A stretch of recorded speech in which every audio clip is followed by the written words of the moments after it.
TNT Radio.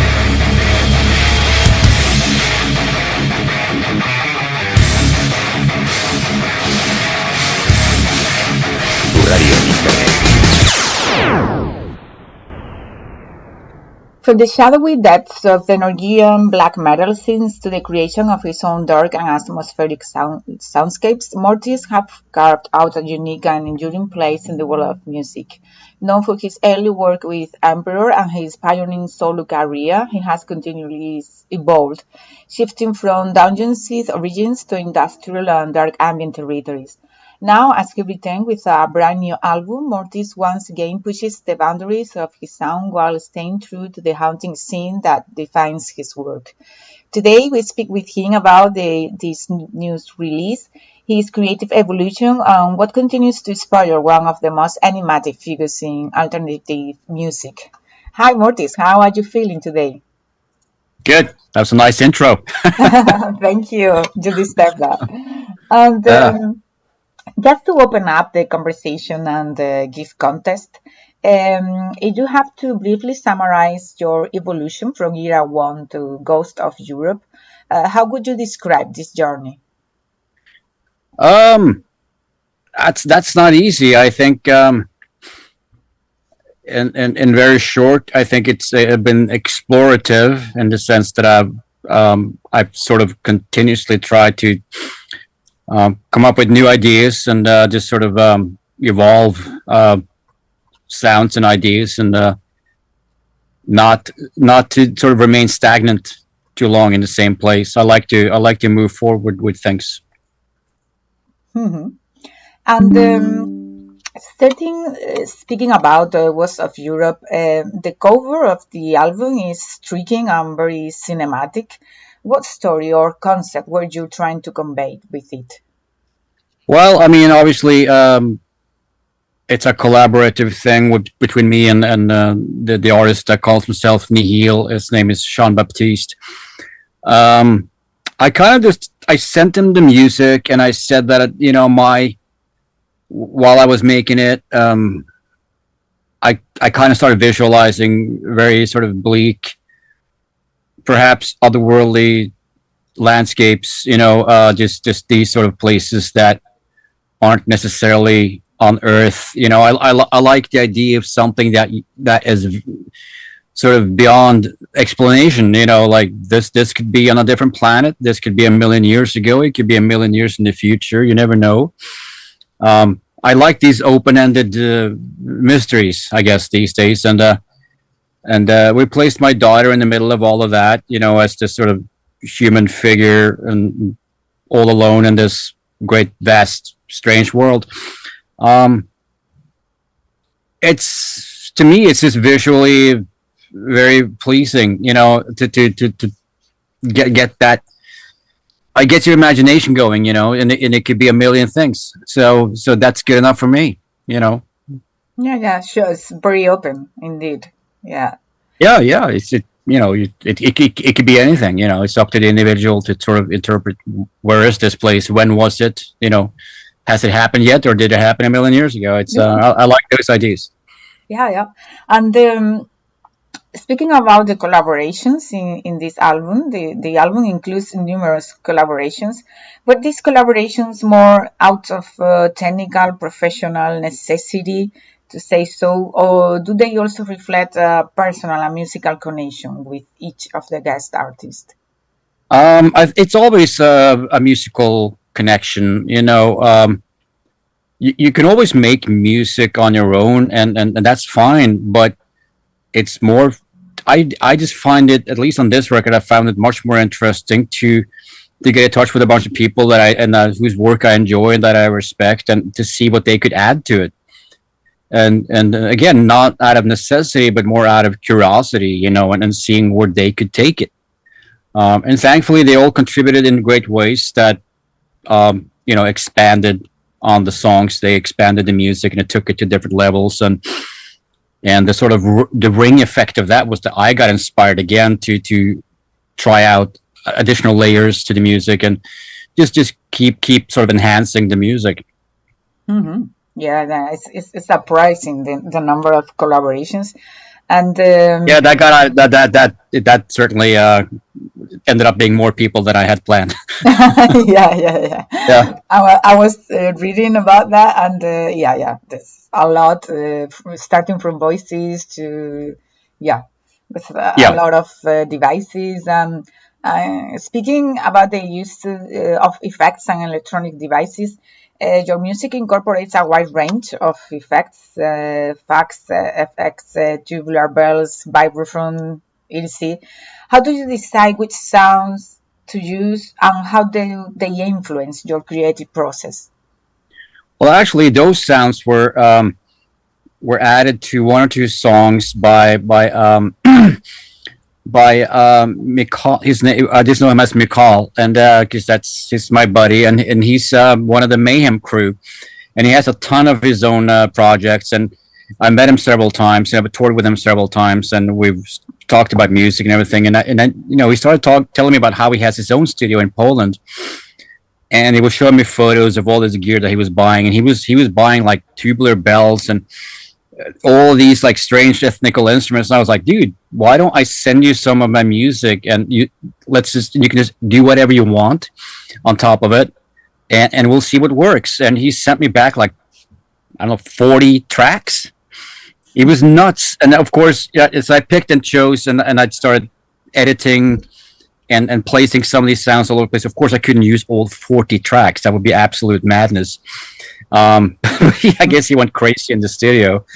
And so yeah, there's a bunch of tubular bells and a whole bunch of other stuff. And that's sort of like baked into, especially this one song called Tribes of Dystopia. That I used a bunch of his stuff in there. So yeah, that's one example of insanity, I guess, happening on the record, just by just one of the guys. Yeah, but it really makes a difference as well. In the, Yeah. yeah, I love all these layers. I mean, they add a lot. When you layer a lot of sounds together, they stop sounding like one specific thing, and it becomes a whole new sound that nobody can quite explain what that is. And that's what I like about it. That whole sonic exploration type of thing. You never know where you're going to end up. yeah, absolutely. Yeah, and continue with this part. In some tracks, you use unconventional vocal techniques like the throat singing. I think it's track 7. What does this technique bring to the atmosphere of your compositions? Well, that was a guy called Matthew who did the throat singing. I don't have the voice to do that. He used to play. He's in his which is a thing that's really cool. He used to be the live member of Skinny Puppy, which I thought was fucking amazing. I love Skinny Puppy, so just even having that sort of association. But he's a great fucking guy too, and very talented. He's actually an airline pilot now. I think he flies planes now all of a sudden, and he builds his own guitar. I think he builds his own cars. He's like one of those engineering geniuses or something. But he also does throat singing, and I didn't know that. But he told me one day, and I was like, okay, man, dude, I have this song, and it's a really long song. I think once again, we're talking about Tribes of Dystopia, as a matter of fact. It's just in a different place. It's further out into the song, a bit towards the end. And it's kind of open right now. So, I mean, we have room for something more to happen here. And so I sent him the music, and I said, just improvise, just do stuff. And he sent all this throat singing back, and I cut out and I edited out the bits that I liked, and I kind of turned it into more of a cohesive performance that worked with the music. So that's how that worked out. And it really gave, I didn't so much think that I wanted like an ethnic atmosphere, but I suppose you could say that happens when you get that type of singing, as I guess you could call it a form of ethnical singing, that style. So it became this sort of electronic, dark and kind of heavy, ethnic vibey type of thing in that place, and I thought it really worked out. Yeah. I think absolutely. The sense is ethnic because it's traditional singing of many native people. So yeah, exactly. And it's not a new thing in itself, but I really do like it when you take different, for lack of a better expression, different genres and sort of smash them together and then see what happens. Sometimes that really works out. Yeah, it really does. And Speaking about the album itself, to get a closer look at the album, I was thinking about actually about each song, but it's gonna be a lot. But yeah, I wanted you to tell us a bit of about the inspiration of the story behind, even if not it is not a conceptual album, if there is any story behind the concept. There's not like a storyline or anything like that, but I on this record, and I think previous albums too that have lyrics. I tend to write about psychological stuff, just like whatever makes me feel like, I have a history of getting a little depressed and stuff sometimes. It happens to some people. But the good thing about things like that is that you can take that sort of darker state of mind and you can turn it into something creative. And I did it once again. You go through a bunch of shit in life, and I have the privilege of being able to channel that into something creative a bit later. You're not very creative when you feel down, but Yeah. that feeling can linger on, and you can use it creatively later on. So I think, like, once again, I've put a lot of focus into that on this record, and not so much on purpose, but it's just what comes natural to me. I don't feel inspired by being happy. I think no one feels that. Well, if you want to make really happy party music, if that's your thing, that's fine. I love being happy. I want to be happy all the time, but it's not. I don't find it to be a creative thing. I find it to be. It's a state of mind I would prefer to be in.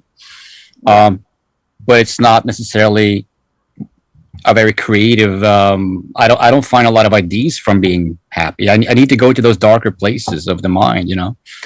And unfortunately, that's just the way it is. So, Yeah. But yeah, so this album has that sort of red thread going through it, with me sort of exploring and sometimes self-diagnosing and just trying to figure myself out once again, on this record, and blaming people a bit and things like that. So that's a good kind of therapy as well. I suppose, and I've done it before, and I'm sure I'll do it again. It's just the way I am. So yeah, the music was built around that sort of in those darker states of minds. And I find out, or at least it's my thought, that there's something like a structure in the album, combining more folk songs with another more electronic or industrial ones. For example, the first song is a very ethnic and folk one, but are you thinking in any culture in particular when you are composing this music, or something that defines you, or is just something random? I have to say it's probably random. I don't.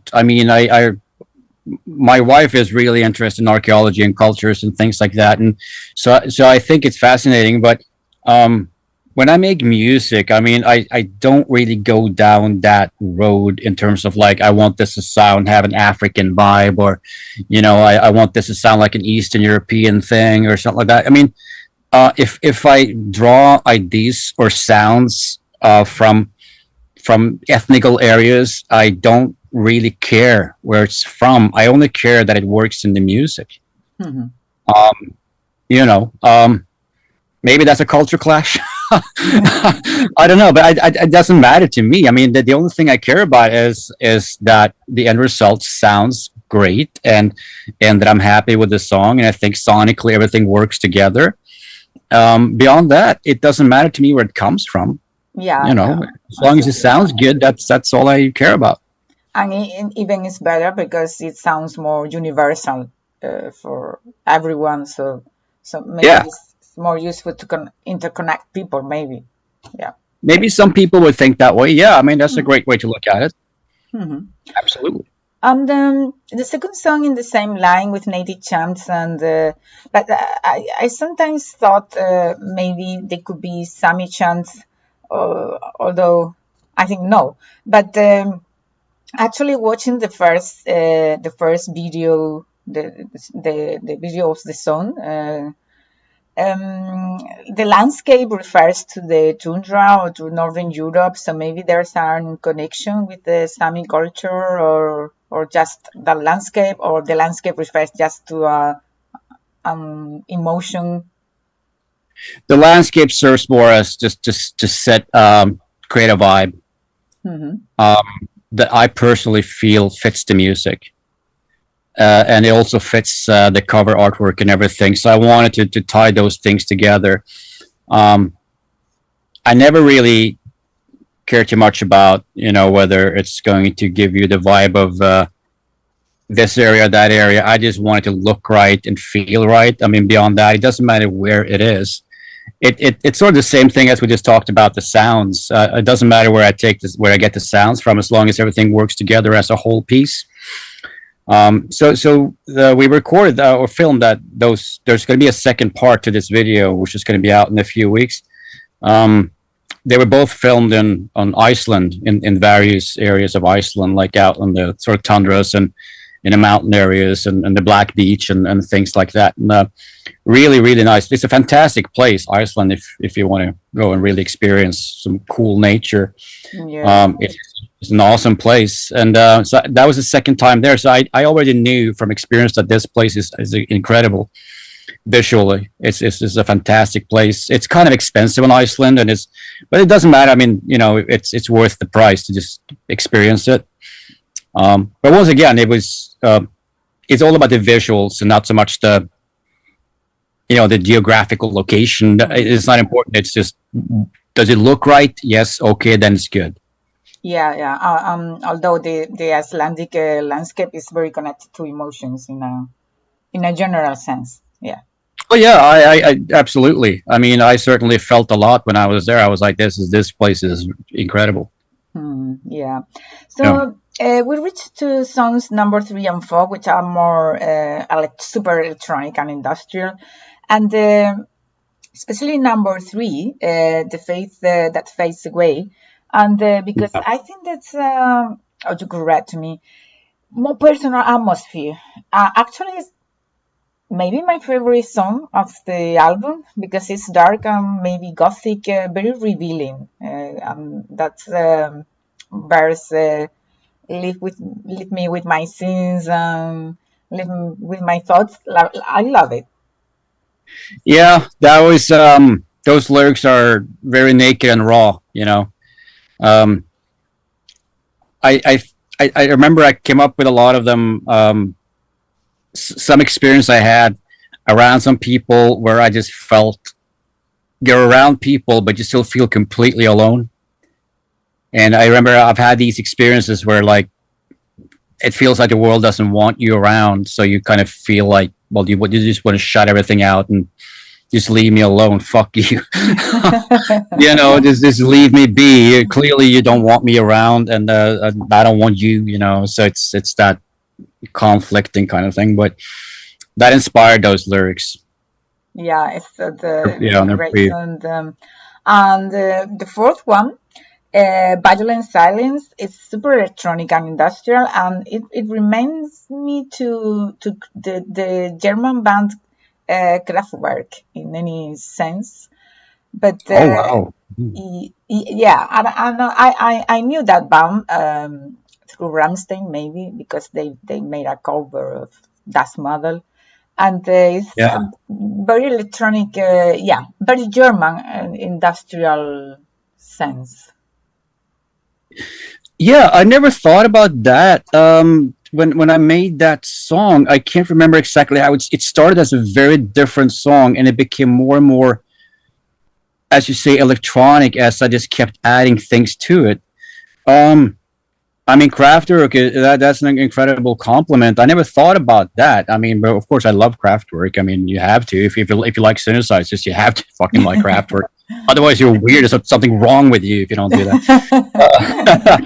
But that's great. That's another lyric that was written. Actually, I was in a very deep state of regret. I think me and my wife had a massive fight, and because I'd done something stupid, and I felt so bad. And but it triggered this. I think I was actually at some sort of event at it's a long time ago that I wrote the lyrics way before I ever started working on this album. I had this lyrics sitting around for a long time, and I think I was at my daughter's kindergarten. It's this long ago. That lyric is so old, and I was sitting there. She had some sort of presentation or something that they do at kindergarten sometimes, and I was writing these lyrics at the same time as I was watching her, and I think actually a lot of that lyric might have been part of a text message to my wife where I was trying to apologize. And I think I used some of that in the lyrics as well. Like it split into two things: an apology on one end, and then lyrics on the other end. Yeah, that's cool. Yeah.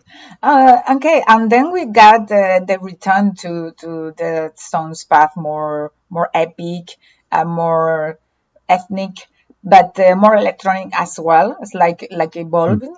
My sensation is like the album is evolving through the songs. I mean, There's a lot of you get a lot of moments where there's not necessarily vocals. It's just like this album is just sort of traveling along, find to some new destination, so to speak. That sounds pretentious, but a lot of times I was thinking I don't know, in movie terms, and just moving along, the landscapes of some strange world, Mm-hmm. Yeah, the sensation is that for me, because it's like traveling through the album through several landscapes, more electronic, less electronic, more epic. But yeah, in the end, we finished with in an industrial way. Was it your objective or just that song?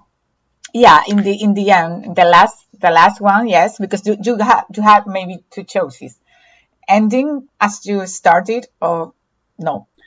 I don't think there was any real plan behind that. I mean, it's that was probably quite like a happy accident, if you want to call it that, or coincidental. The way I lined up the songs was just I usually try to consider the sort of segue between the songs, if you know what I mean. So a song ends in a certain way, then you want the beginning of the next song to sound like it's meant to follow the previous song, and not like just something completely different happens and it doesn't feel natural. You try to make it like a natural continuation, the same way you try to set up your songs live. Like some sort, like a dynamic that feels right. No, it feels really good with a lot of sense all the way long. Yeah. Oh, thank you. Returning to roots with maturity, listening to Gods of Europe, there's a sense of returning to your roots, but with much greater technical and conceptual maturity. Was this balance between past and present intentional, or is just flew that way? I think it just flew that way. I think that's just what happens. I mean, and thank God. I mean, I've been doing this for over 30 years. I hope I've made some improvement in the way that I make music, and so it's always good to hear that people think that I've kept some of the, like your early spirit or whatever. It's always good to know that you're not losing it completely, because evolution, and especially becoming technically better at something, can sometimes kill the human aspect of it, and you become too caught up in being professional in the studio, and it becomes all about the technical aspect, and not so much about the, let's say, the honesty and the the personality of the music and all of those things that are really important. Yeah, it has to be balanced. Absolutely. Yeah, you gotta have, if you got both, then that's awesome. And you just have a tour in North America in April and May. Will be a European tour coming up, or what can fans expect from live shows? Well, I certainly hope so. I mean, the Ghost of Europa album isn't out until June. So what I'm hoping is that my European booking agent is going to try to get something set up for Europe, after that at some point. I mean, I'm certainly ready to do it. The US tour is actually more going to be based around the Smell of Rain album because, I mean, for part one, the main reason being, of course, that the new album, Ghost of Europa, isn't going to be out until June. So it would be kind of weird to tour an album with a ton of new music on stage that nobody's really heard. Yeah, absolutely. So so it's revolving mainly around Smell of Rain songs, then some stuff from The Great Deceiver, and we're doing 2 songs from Ghost of Europa on this tour. We're doing the title track because it's out. Hopefully some people have heard it by then. And then we're also doing the song called Heart of Hell because it kind of works with the Smell of Rain material. Mm-hmm. It's a bit more in that style. Yeah. So we're doing some stuff, but I'm being a little reserved at this point. I mean, next tour beyond this, we'll hopefully do more material from the new record too. Mm-hmm. In Europe. Yeah. Okay. Yeah. And speaking about the connection between the past and the future, in the 90s, you left the black metal Norwegian scene because maybe you felt didn't fit in. How do you remember that time, and how do you feel about your place in music today? I don't know about my place in music. I've always felt like I've been outside of the whole music genre, because of the way that I've always done them. Well, for a huge portion of the 30 plus years I've been around, I've done the mask and everything and taken a lot of criticism for it, which is ironic because now everybody does masks. Mm-hmm. So that's fucking weird. But I never felt like I never felt like I belonged. I always felt like an outsider, but this is kind of like, it goes hand in hand with how I feel about society. I never feel like I quite fit in. It's psychological. Yeah. That doesn't mean it's true, but that's the way my brain works. So you always feel like an outsider. So having that said, I gotta tell you, I don't pay a whole lot of attention to what's going on in the music industry. I do a little bit through social media. I mean, I follow a bunch of these magazines, so I do get sort of like some main headlines, and I see some posts, and and I'm seeing these weird bands that comes out of nowhere, and all of a sudden they're huge, and nobody knows where the fuck they came from. And so there's a bunch of that weird stuff going on. So do I want to be a part of that? I don't know. But I love making music. I really like being creative, and so I'm here. I feel like I'm on the outside. I'm up in the atmosphere somewhere, floating around, looking down at what's going on.